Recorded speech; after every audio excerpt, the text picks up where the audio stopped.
आज एक बार फिर हम कादिम तलीग खुदा का शुक्र अदा करते हैं जिसने ये वक्त और ये मौका हमारी ज़िंदगी में दिया ताकि आज सुबह एक बार फिर उसकी हजूरी में उसके घर में आकर हम उसकी इबादत कर सकें। और पाकलाम में से हम सिलसिलावार उन सवालात पर गौर कर रहे हैं जो कादिम तलीग खुदा ने मुख्तलिफ औकात में अपने लोगों के साथ किए। और इसी सिलसिले को आगे बढ़ाते हुए आज जो हवाला हमारे सामने है ये मेरे ख्याल में आपने नोट कर लिया, पता चल गया जी। हवाला क्या है? यिर्मयाह की किताब 8वां बाब और उसकी कौन पढ़ना चाहता जी? बेटी रीच सामने आकर इस हवाले को हम सब के लिए तिलावत करेगी। यिर्मयाह की किताब का 8वां बाब और उसकी 4थी आयत। और हम इसमें से सीखेंगे कि आज खुदा अपने कलाम के इस हिस्से में से हमें क्या सिखाना चाहता है। बेटा इस तरह इधर अगर आ जाए, यहां पर यिर्मयाह नबी की मार्फत लिखा गया खुदा का जिंदगी बख्श पाकलाम और इसका 8वां बाब और 8वें बाब की 4थी आयत।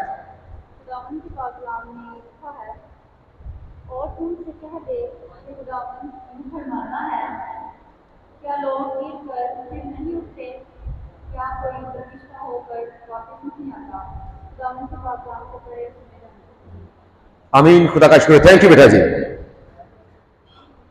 कितने लोगों तक आवाज पहुंची है खुदा के पाकलाम की जिन्होंने सुना है? आयत क्या है? खुदा अपने बंदे मुकद्दस यिर्मयाह से मुखातिब है और कहता है कि तू उनसे कह दे। तू क्या कर? तू उनसे कह दे। तू से मुराद यहां पर खुदा का बंदा मुकद्दस यिर्मयाह और उनसे मुराद खुदा के लोग इस्राएली, यानी कि खुदा अपना पाकलाम अपने बंदे मुकद्दस यिर्मयाह की मार्फत अपने लोगों तक पहुंचा रहा। और खुदा के बंदे की यह जिम्मेदारी है कि जिस दौर से खुदा से गाइड करता, उसकी रहनुमाई करता, या जिन अल्फाज में खुदा उसे सिखाता है, उसे बताता है, उसकी यह जिम्मेदारी है कि वो हूबहू वैसे ही लोगों तक पहुंचा दे।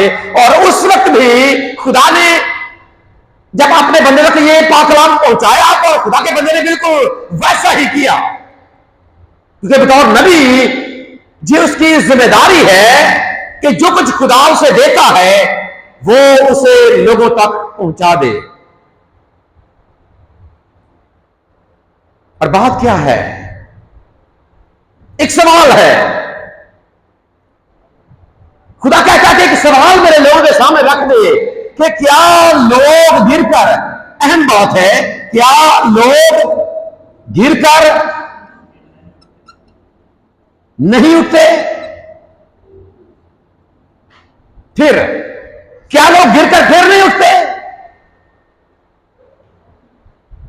अगर हम थोड़ी देर के लिए इसी बात को मुआशरती जिंदगी में लेकर आए, अपनी जिंदगी पर लेकर आए, अक्सर औकात हम भी चलते हुए गिर जाते हैं। और खासतौर पर वो बच्चे जो भी नए नए चलना शुरू करते हैं। ऐसा बच्चा है जिसने अभी चलना शुरू किया हो।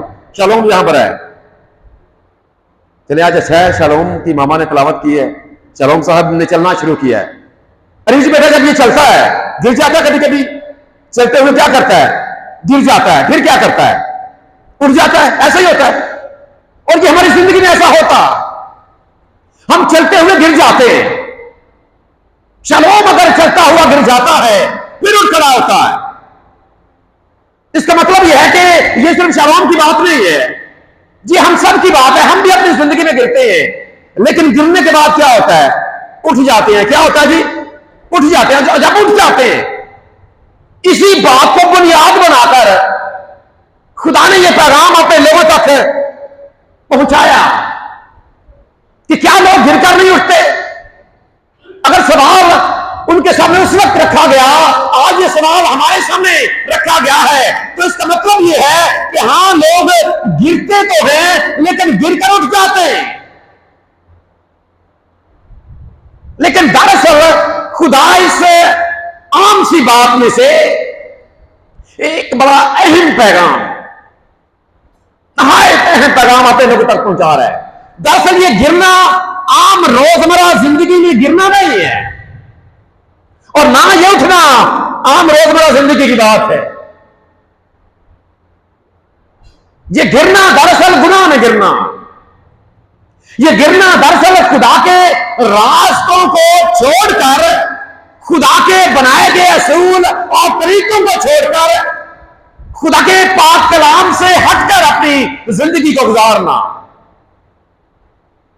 और इसराइली उस वक्त जब खुदा ने अपने बंदे मुकद्दस यिर्मयाह को यह पैगाम देकर उनके पास भेजा, और अगर आप उस जमाने में जाकर, उन हालात में जाकर ये सीखें कि खुदा ने क्यों ये पैगाम उन तक पहुंचाया, तो आपको इस बात की समझ आएगी कि वो लोग उस वक्त हर लिहाज से गिरावट का शिकार थे, और खास तौर पर मजहबी लिहाज से इंतहाई गिरावट का शिकार हो। और जहां तक गिर चुके थे, क्योंकि ये ना सिर्फ उनकी बात नहीं है, बल्कि अगर हम उस जमाने के एक बादशाह की बात करें, यहोयाकीम जिसका नाम है, जब खुदा के बंदे ने यह पैगाम उन तक पहुंचाया कि अगर तुम्हारी यही रूटीन रही, अगर तुम इसी तरह अपनी जिंदगी को गुजारते रहोगे, तो एक वक्त आएगा तबाह बर्बाद कर दिए जाओगे, तुम्हें तुम्हारा खुदा बर्बाद कर देगा, सजा देगा। अब जो बादशाह है, वो बादशाह है, वो कहता है मैं बादशाह हूं, मैं इस कुर्सी पर बैठा हूं, मुझे कौन बर्बाद कर सकता है? मेरे पास इतनी फौज है, मेरे पास इतने हथियार हैं, मेरे पास इतना माल है, इतनी दौलत है, सब कुछ है। उसने क्या किया? अगर आप इसी किताब में 36वें बाब को पढ़ेंगे, यिर्मयाह नबी के सहीफे में से, यहोयाकीम बादशाह ने वो तुम्हार लिया जिसके ऊपर खुदा का पाक कलाम लिखा था, उस तुम्हार को लिया और उसे अपने मुंशी के उस काटने वाली चीज से या कैंची से काटा, और उसके सामने जो आग की अंगीठी दहक रही थी उसमें जला दिया। और उसने इस कलाम को जलाकर, उस तुम्हार को जलाकर, शायद वो ये समझा था कि चूंकि मैंने कलाम को जला दिया है, ये सजा मुझ तक नहीं पहुंचेगी और मैं हमेशा बादशाह रहूंगा। लेकिन ये बात याद रखें, बतौर ईमानदार, अगर आप कलाम को रद्द करते हैं, उस वक्त यहोयाकीम ने रद्द किया, जलाकर वो समझा कि ये सजा मुझसे टल गई है। लेकिन यहोयाकीम और उस जैसी सोच रखने वाले लोग, ये उनकी सोच तो हो सकती है, और आज अगर देखें यहोयाकीम का नाम तक मिट गया है, उसकी नस्लें बर्बाद हो गई हैं। पाकला में यह भी लिखा है कि जब कसदियों ने हमला किया, उसके बच्चों को वो असीर करके अपने मुल्क में ले गए। यहोयाकीम और उस जैसे लोग तबाह बर्बाद हो जाते हैं, उनका नामो निशान मिट जाता है, जो पाक कलाम को मिटाने की कोशिश करते हैं। लेकिन खुदा का पाक कलाम अब तक कायम है। आसमान और जमीन तो टल जाते हैं, टल सकते हैं, लेकिन खुदा के मुंह की बातें हरगिज न टलेंगी। क्या लोग गिरकर नहीं उठते? खुदा ने अपना यह पैगाम लोगों तक पहुंचाया कि गुनाह में गिर जाना, याद रखें, गुनाह में गिर जाना यह आम सी बात है, कोई बात नहीं है, हो जाता है, क्योंकि हम इंसान हैं और कमजोर हैं, गलती भी हो जाती है और कोताही भी हो जाती है। लेकिन उस हालत में गिरे रहना यह अच्छी बात नहीं है। क्या लोग गिरकर नहीं उठते? गुनाह हो गया, कोई बात नहीं। अगर बच्चा हिम्मत करके उठ जाता है, हम अगर गिर जाते हैं फौरन उठ जाते हैं। अगर आप इसी हवाले को आगे पढ़ेंगे तो आगे खुदा कहा कि मेरे लोग क्यों हठधर्मी पर अड़े हुए हैं, मेरे लोगों को क्यों समझ नहीं आती, मेरे लोग क्यों। याद है गुनाह एक ऐसी हालत है जब एक इंसान एक कदम उठाता है, हमने बड़ी दफा इसके मतलब सीखा भी है, जब इंसान एक कदम उठाता है तो ये बिल्कुल ऐसे ही है जैसे पहाड़ से नीचे उतरना। आप एक कदम उठाते हैं, आपका अगला कदम ऑटोमेटिकली उठता चला जाता है और आप गुनाह की दलदल में धंसते चले जाते हैं। गुनाह की हालत आप एक कदम उठाते हैं, अगले कदम ऑटोमेटिकली उठते चले जाओ और आप नीचे नीचे नीचे दलदल में धंसते चले जाते हैं। गुनाह में गिर जाना कोई बात नहीं है, लेकिन वे धंसते रहना और उसी हालत में कायम रहना, ये खुदा चाहता है कि लोग, अगर गुनाह हो गया है, अगर गलती हो गई है, तो वो वापस मुड़े। क्योंकि अहम बात यह है, गिर जाना कोई बात नहीं है, लेकिन अहम बात यह है कि वापस उठ जाएं, दोबारा से अपनी उस हालत को देखें कि मैं कहां पर था, मेरी असल पोजीशन क्या है, क्या वाकई जो काम मैं कर रहा हूं, क्या वाकई जिस हालत में हूं, क्या मेरा खुदा मुझसे यही चाहता है, क्या खुदा के पाक कलाम का यही तकाजा है, क्या खुदा अपने पाक कलाम में मुझसे जब कलाम करता है तो वो चाहता है कि मैं इसी हालत में रहूं? ऐसा हरगिज़ नहीं, बल्कि खुदा हर किसी के लिए, खुदा का पाक कलाम की आवाज है, खुदा के बंदे मुकद्दस पतरस की मार्फत, कि खुदा किसी की हलाकत नहीं चाहता, खुदा किसी की हलाकत। और खुदा ने इस्राएलियों को इस वक्त जब ये समझाया, ये नहीं, इन्होंने अपनी हरदर्मी से ये बाज नहीं आए, और जब ये बाज नहीं आए तो फिर खुदा ने इनको गैर कवाम के हवाले कर दिया। क्या लोग गिरकर नहीं उठते? Will they fall and don't rise? गिरते तो हैं, कोई बात नहीं है, लेकिन क्यों नहीं उठते? असल बात यह है। एक और जो आज का दूसरा हिस्सा है, क्या कोई बरगश्ता होकर, क्या कोई दूसरा हिस्सा क्या है जी? पढ़ा है जी आपने, क्या क्या लिखा है जी? पढ़े जरा, शाबाश। क्या कोई बरगश्ता होकर, ये दो लफ्ज हैं, एक टर्न अवे है और एक रिटर्न है। क्या कोई बरगश्ता, टर्न अवे, अरे का मतलब दूर चले जाना, मुड़ जाना दूसरी तरफ, टर्न अवे, दूसरी तरफ चले जाना। कौन सी तरफ से? खुदा के पाक कलाम की तरफ से। जब आप खुदा के पाक कलाम की तरफ से किसी और जानब चले जाते हैं, बरगश्ता हो जाते हैं, बागी हो जाते हैं, गर्दनकश बन जाते हैं, गुनाह आलूदा हो जाते हैं। इसी बात की तशरीह है दूसरा, टर्न अवे और वापस। रिटर्न का मतलब वापस आना। अहम बात है, टर्न अवे तो किसी वजह से हो सकते हैं, लेकिन असल बात है वापस आना। और रिटर्न का मतलब वापस यू टर्न ले लेना। यू टर्न, ये बड़ी इस्तेलाह आम है हमारी जो पॉलिटिकल मामलात हैं आजकल सियासी, ये फलां शख्स यू टर्न बढ़ा लेता है, ये वो यू टर्न ले लेता है, ये इस्तेलाह आपने सुनी होगी। और पाक कलाम में ये इस्तेलाह तौबा के लिए इस्तेमाल होती कि इंसान अपनी गुनाह आलूदा फितरत में जिस रोड पर वो चल रहा है, जिस रास्ते पर वो चल रहा है, अगर उसी जिंदगी के किसी कदम पर ये समझ आ जाती है कि जिस रास्ते पर मैं चल रहा हूं, ये वो रास्ता नहीं है जो हमेशा की जिंदगी को जाता है, ये वो रास्ता नहीं है जो सिरात मुस्तकीम है, ये वो रास्ता नहीं है जो अबदी आराम की जानब जाता है। और जब आपको समझ आ जाती है, फिर आप यू टर्न लेते हैं, उस रास्ते से वापस मुड़ जाते हैं और वापस मुड़ते हैं खुदा की तरफ। और खुदा के बंदे, इसी मुकद्दस यिर्मयाह ने अपने अगली किताब यानी कि नोहा की किताब में उसके 3 बाब की 40वीं आयत में यह लिखा कि हम अपनी राहों को ढूंढें, हम अपनी राहों को ढूंढें, जांचें और खुदावंद की तरफ फिरें, खुदा की जानब लौटें। अब जब इसी हवाले को हम मज़ीद आगे पढ़ते हैं, जब खुदा ये फरमाता है कि क्या लोग गिरकर नहीं उठते, क्या कोई बरगश्ता होकर वापस नहीं आता? अगली बात क्या है, जरा अगली आयत पढ़े जी, 5वीं आयत। फिर यरूशलेम के ये लोग, यानी कि जो उसके नाम से कहलाने वाले लोग हैं, जो इस्राएली लोग हैं, जो बज़ाहिर खुदा की चुनीदा काम है जी, क्यों हमेशा की बरगश्ती पर अड़े रहते हैं?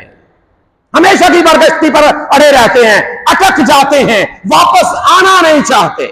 वो अपने लोगों के बारे में खुदा कहता है, और खुदा परेशान है अपने लोगों की इस हालत से कि क्यों मेरे लोग, क्यों मेरे इस्राएली लोग जिन्हें मैंने चुना, जिन्हें मैंने अपने गवाह होने के लिए मुकर्रर किया, आज ये लोग क्यों हमेशा की बरगश्ती पर अड़े हुए, बजाय इसके कि ये मेरे गवाह बने, बजाय इसके इनके किरदार को देकर, बजाय इसके इनकी गुफ्तार को देकर, इनके चलने फिरने को देकर दूसरे लोग ये जाने कि ये जिंदा खुदा के मानने वाले लोग हैं, आज इनको देकर दूसरे लोग ये समझते हैं कि ये इंतहाई गिरे हुए लोग हैं। मुआसना करें जरा अपना और उस वक्त के इस्राएलियों का। क्या आज हमारा मामला उनसे फर्क है? जब दूसरे लोग हमें देखते हैं तो क्या कोई समझता है कि ये हम जिंदा खुदा के मानने वाले लोग हैं? दावेदार जरूर है इस बात के कि मैं ईमान रखता हूं खुदा कादिर मुतलक बात पर, लेकिन अपने अमाल से कितना साबित करते हैं, अपने किरदार से कितना साबित करते हैं कि हम जिंदा खुदा के मानने वाले लोग हैं। अपनी अपनी जगह पर हर एक, कहीं हम भी तो इन्हीं की मानद हर धर्मी के गुनाह में, जो भी गुनाह हमारी जिंदगी में आ गया है, कोई भी गुनाह हो सकता है, अगर अभी तक अटके हुए हैं, अगर अभी तक फंसे हुए हैं उन्हीं मामलात में, सोचना है कि ऐसा क्यों है, फिर वापस मुड़ना है। गुनाह में गिर गए हैं कोई बात नहीं है, लेकिन जरा सोचें, अपने गिरबान में जरूर झांकें कि मैं ऐसा क्यों हूं, क्यों ये हर धर्मी का गुनाह मेरी जात का मुस्तकिल हिस्सा बन गया है। अगर मैंने चोरी एक बार कर लिया कोई बात नहीं हो गई है तो, लेकिन इसका मतलब ये नहीं है कि आप हमेशा चोरी करते रहे। अगर आपने झूठ बोल लिया है इसका मतलब ये नहीं है कि आप उसी झूठ में अपनी अब जिंदगी को गर्क कर लें। अब इस याद रखें, यही चाहता कि अब तू किसी काम का नहीं है, अब तो तू झूठा, तुझ पर टाइटल लग गया कि तू चोर है, अब तू बच ही नहीं सकता, तू तो मर जाएगा अगर झूठ छोड़ देगा तो। हरामकार जो है आदी हो चुके हैं हरामकारी के। इब्लीस कहता है कि अब यही तेरा मुश्किल है, इसी में तेरा सुकून है, अब तुझे वापस जाने की जरूरत नहीं, तुझे तेरा खुदा कबूल नहीं करेगा। जो लोग नशे के आदी हैं, इब्लीस कहता है कि आप इसी हालत में रहो, ये बेहतर है। वो कहता है कि इस हालत में पड़े रहो, कितना सुकून है यहां पर। वो तेरा खुदा अब तुझे कबूल नहीं करेगा, तूने तो अपनी जिंदगी के इतने साल नशे में गुजार लिए हैं, अब तेरा खुदा तुझे कबूल नहीं करेगा, अब वापस जाने की जरूरत नहीं है। इतनी देर तो मां बाप का नाफरमान रहा, अब वो तुझे कबूल नहीं करेंगे। इतनी देर तक तू लालची बना रहा, अब तेरा खुदा तुझे कबूल नहीं करेगा। इतनी देर तक तू खुदा के घर से दूर रहा, अब उसके घर में जाने की जरूरत नहीं है, उसके दरवाजे तेरे लिए बंद हो चुके। इतनी देर तू बुतप्रस्त रहा है, अब तेरा खुदा तुझे कबूल नहीं करेगा। इब्लीस ऐसे याद रखे आपको थपथपाता रहता है कि अब तेरे लिए वापसी का दरवाजा बंद हो चुका है, लेकिन याद रखे ये इब्लीस का एक मौसर हथियार है जो आज वो हमारे नौजवानों पर बदसूस आजमाता, और कोई नौजवान वापस आने के लिए तैयार नहीं। लेकिन खुदा के दरवाजे याद रखें, आपके निजात ढूंढने की बाहें सलीब के ऊपर आपके लिए खुली, उसका दर आज भी आपके लिए खुला है और तौबा का दरवाजा बंद नहीं हुआ। यह कदम तुम्हें खुदा का ऐलान है। क्या लोग गिरकर नहीं उठते? ये वो दावत है जो खुदा आज अपने हर एक बेटे और अपनी हर एक बेटी को देता। क्या मेरे बेटे जितना भी अरसा तूने किसी भी गुनाह में गिरकर गुजार लिया है कोई बात नहीं है, लेकिन देख मैंने सलीब के ऊपर तेरे इसी गुनाह के लिए अपनी जान का नजराना दिया। वापस आ जा, रिटर्न, यू टर्न ले ले अपनी जिंदगी में, वापस हमेशा की जिंदगी में आ जा। लेकिन शर्त है कि उसके अगर इस्राएलियों की तरह हठ धर्म बने रहेंगे। आगे जरा बेटा आगे पढ़ेंगे अगले आज का अगला हिस्सा। मकर से लिपटे रहते हैं अपने गुनाह से, उसी में मगन रहते हैं जी। वापस आने से इनकार करते हैं। कब तक इनकार करते रहेंगे? इस्राएलियों ने भी ऐसा किया, खुदा ने उनको सजा दी। जी आगे बढ़ेंगे थोड़ा सा। मैंने कान लगाया और सुना, उनकी बातें ठीक नहीं, इसीलिए अपनी बुराई से तौबा करके नहीं कहा कि मैंने क्या किया। मैंने कान लगाया, कौन कह रहा है? ये खुदा कह रहा है। कौन कह रहा है? मैंने क्या किया है? मैंने कान लगाया और मैंने कान लगाया और मैंने मैंने सुना किसी ने तौबा करके ये नहीं कहा कि मैंने, किसी ने तौबा करके ये, कोई इस तरह का काम करके ये नहीं कहता कि वो मुझसे गुनाह हो गया है। कोई ये नहीं कहने के लिए तैयार नहीं है। खुदा कहता कि मैंने कान लगाया और मैंने सुना। अपने को कोई भी वापस आने के लिए तैयार नहीं है, कोई तौबा करने के लिए तैयार नहीं है, कोई अपनी बुरी रवश को तरक करने के लिए तैयार नहीं, कोई मानने के लिए तैयार नहीं। लेकिन हमें मानना चाहिए, खुदा आपका इंतजार कर रहा है, हमें मानने की जरूरत है। और ये गाने की जरूरत है कि फजल ना रहे रब बख्श गुनाह सब मेरे वांगू फजल। जब आप उसका फजल मांगेंगे यकीनन वो बख्शेगा, यकीनन वो बख्श देगा। अगर आप मजीद इसी हवाले को आगे बढ़ते हैं तो आगे कुछ परिंदों की मिसालें देकर खुदा ने समझाने की कोशिश की है कि जो परिंदे हैं वो जानते हैं। और आप अपनी जिंदगी गुजारते हुए अक्सर आपने देखा है कि जब मौसम तब्दील होता है ना, कई दफा परिंदे कुछ आते हैं हमारे इलाके में, फिर जब वक्त मौसम तब्दील होता है वापस चले जाते हैं। मुर्गाबियों, आम परिंदा है मुर्गाबी, ये हर वक्त हमारे इलाके में नहीं होता, कुछ वक्त में ये आते हैं, कुछ वक्त में वापस चले जाते हैं। और ये बड़ा बड़ा सफर करते हैं। अगर आप इनकी डॉक्यूमेंट्री देखें कभी तो परिंदे बड़ा बड़ा हजारों मीलों का सफर तय करते हैं अपनी जिंदगी को बचाने के लिए। उन्हें पता है कि अब यहां पर जो हालात हैं ये हमारे लिए साजगार नहीं रहे, और खुदा मिसालें देता है। और अभी हमने जबूर भी गाया, 32वां जबूर, ना हो घोड़ियां खचरा मगर तू कि कुछ भी नहीं है। यहां पर तो खुदा कहता है कि उनकी मानद मत बनो। फिर खुदा उन्हीं जानवरों की मिसाल देकर, पर इसका मतलब क्या है कि जो इंसान है वो जानवरों से भी बदतर हो चुका है। अगर जानवरों की मिसाल देकर, हालांकि चाहिए तो ये कि खुदा जानवरों को इंसानों की मिसाल देकर, देखिए अशरफुल मखलूकात है, ये अशरफुल मखलूकात है, इसकी जिंदगी पर गौर करो। और खुदा हमें परिंदों की मिसालें देता है, जानवरों की मिसालें देता है, तो उनकी जिंदगी पर अगर आप ईसाया नबी का सहीफा पढ़ेंगे, उसका पहला बाब पढ़ेंगे तो वहां पर लिखा है कि गधा अपने मालिक की चरनी को पहचानता है। पढ़ी जाए आज ये आपने, गधा क्या करता है? अपने मालिक की चरनी को पहचानता है। लेकिन मेरे लोग क्यों नहीं पहचानते? उस वक्त इस्राएली बुतप्रस्ती के गुनाह में, बुतप्रस्ती उनकी जिंदगी में इस कदर रच बच चुकी थी, कोई छोड़ने के लिए तैयार नहीं था गैरों के साथ। और ये बात याद रखें, अक्सर आदमी समझते हैं कि सिर्फ जब हम बुतप्रस्ती की बात करते हैं, हमने बुत रखा है, वही बुतप्रस्ती है। सिर्फ वही बुतप्रस्ती नहीं है। और बहुत जल्द खुदा के फजल से 10 अहकाम पर किताब भी आ रही है, प्रूफ रीडिंग इन दिनों चल रही है उसकी, उसमें मैंने इस बात को बयान करने की कोशिश की है। सिर्फ सामने बुत रख लेना सोने का या चांदी का या पत्थर का या लकड़ी का या किसी धात का, सिर्फ वो बुत परस्ती नहीं है। आपने न जाने अपने दिल के अंदर कौन कौन से बुत बना रखे। आप कोई इंसान जिसे आप खुदा से बढ़कर अहमियत देते हैं, वो आपके लिए आपका खुदा और बुत है। आपका कोई गुनाह जिसे आप मुसलसल किए जा रहे हैं, वो आपके लिए बुत बन चुका है। क्योंकि जो आपका दिल है, आपका दिल ये गुनाह की, ये बुत परस्ती की फैक्ट्री है। जॉन कैल्विन ये कहता है। न जाने क्या कुछ आपने वहां पर रखा हुआ, ये आप जानते हैं, यकीनन जानते हैं। और अगर ऐसा है तो फिर पाक कलाम का फैसला भी सुन लीजिए कि गैरा दे रल बन दे कौल करार ने जेड़े। इसराइली ने ऐसा किया। बुत परस्ती इंतहा की हद तक गिरावट का शिकार है।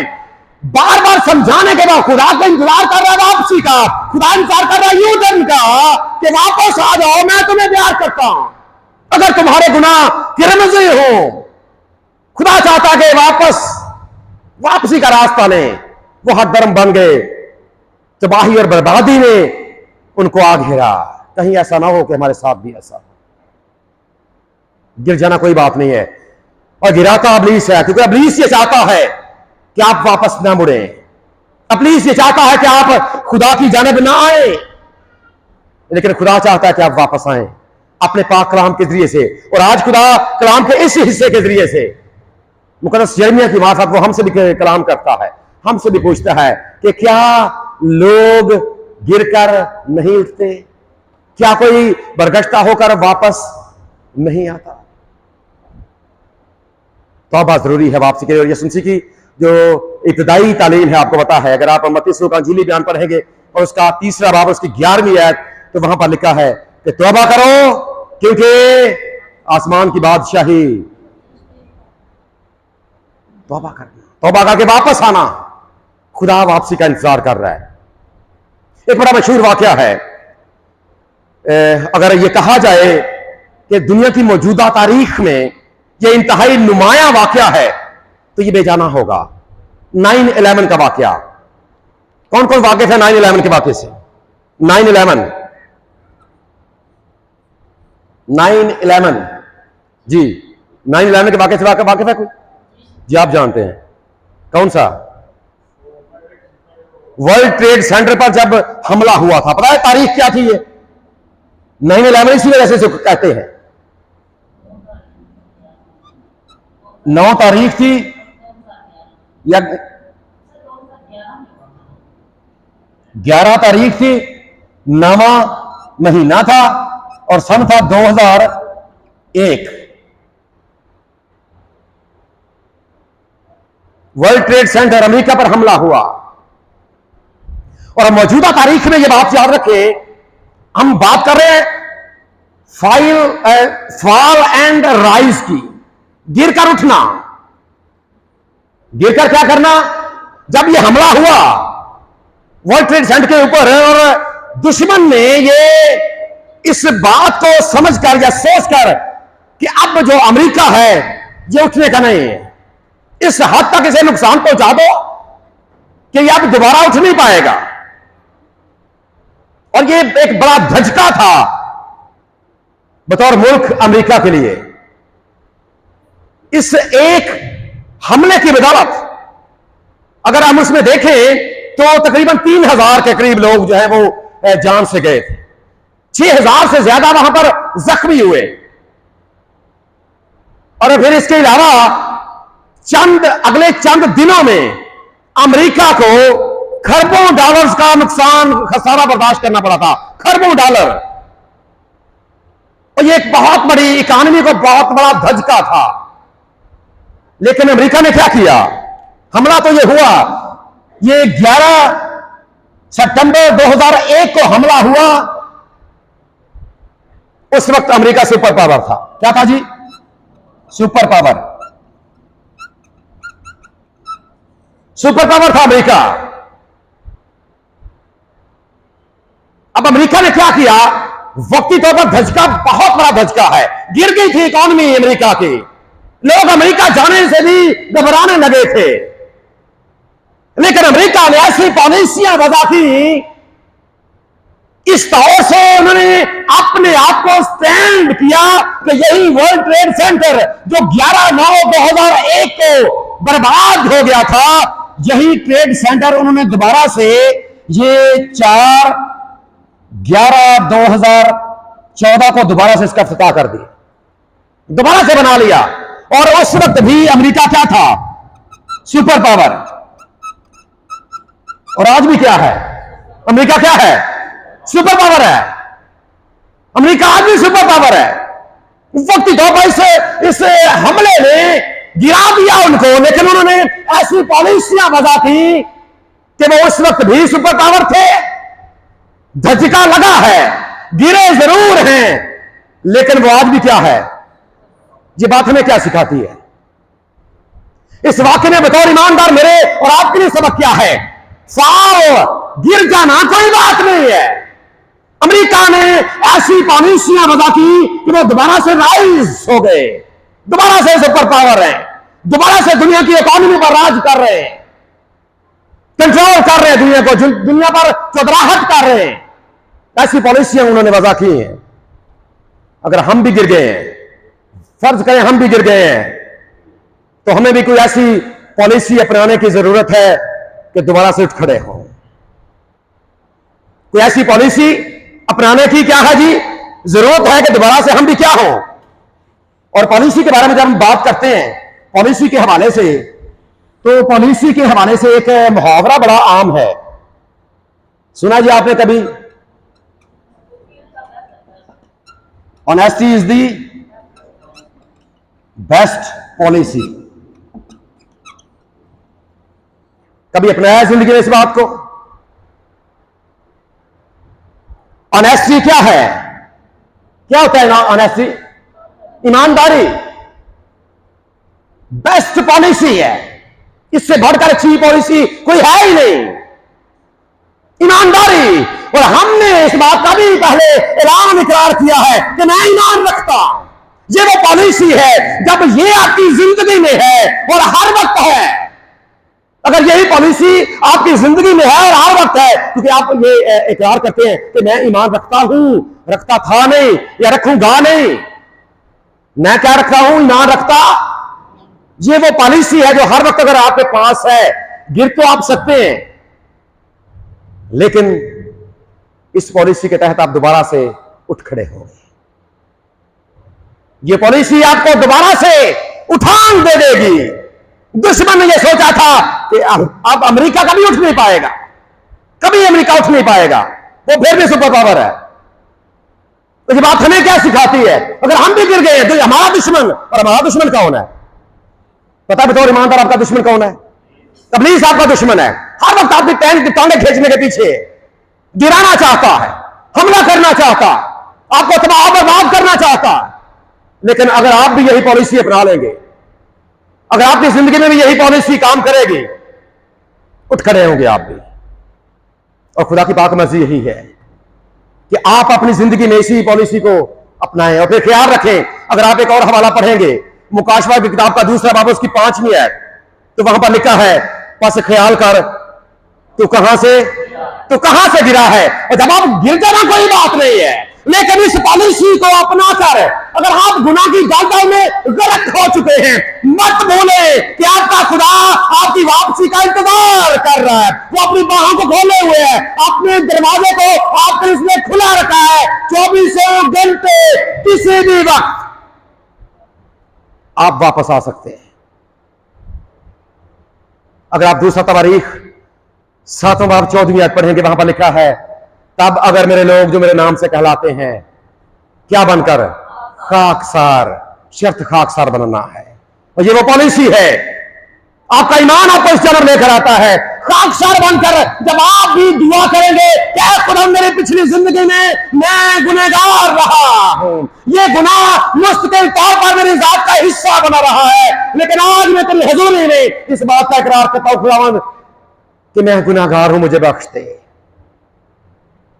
पाकला में लिखा है कि फिर आसमान पर से खुदा, उसका कान भारी नहीं है, जो उसका कान भारी नहीं है। लेकिन शर्त क्या है? ऑनेस्टी। शर्त क्या है? ईमानदारी। खुदा आपको बहाल देखना चाहता है, लेकिन शर्त है ये है कि उसके पाक कलाम को कबूल करें। इस सवाल को आज जरूर अपने साथ लेकर जाएं कि आपका खुदा आपसे पूछता है कि क्या लोग गिर कर नहीं उठते, क्या कोई बरगश्ता होकर वापस नहीं आता। खुदा आपके बारे में ये ना कह दे कि क्यों ये मेरे लोग, उस वक्त इस्राएली ऐसे थे और आज ये भी ऐसे ही हैं, इस्राएलियों को सजा मिली, कहीं ऐसा ना हो कि हम भी सजा के हकदार बन जाएं। खुदा हमें सजा नहीं देना चाहता, वो इंतजार कर रहा है कि हम तौबा करके वापस लौटें, वापस लौटकर उसके पास आ जाएं। और ना सिर्फ इस जहान में, बल्कि जब इस जहान से जाएं तो फिर हमेशा की जिंदगी के वारिस बन जाएं। खुदा इस कलाम के वसीले से हम सबको बरकत बख्शे। आमीन। Thank you so much.